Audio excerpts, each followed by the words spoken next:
This is a little bit of Untold, where Garifuna and African American and American history collides. Anybody ever heard of the African Grove Theater? So the African Grove Theater is the first theater in New York City by who they believe is a Garifuna man. William Henry Brown, the African company, the first known black theater troupe in the United States. In 1860, William Brown, a retired West Indian seaman steward, acquired a house on Thomas Street in Lower Manhattan. He offered a variety of instrumental and vocal entertainment on Sunday afternoons in the tea carton, attracting sizable audience from the 5 boroughs of New York City. Brown also wrote and staged the first African-American play, the drama of King Chattier. You all know the history about Nate Turner.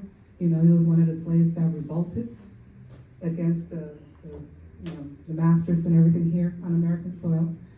You know, so during this time, this guy wrote this play about these Garifuna people who had this land, who fought the Europeans for 150 years. Did you think America wanted that history to be told during when all of these revolutions were going on?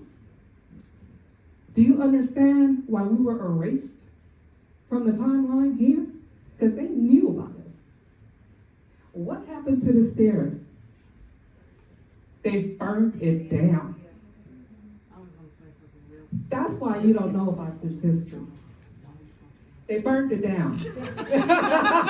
In 1832, 18 something, we're here in 2025, and this is the first time you all are hearing about your history. This ain't my history.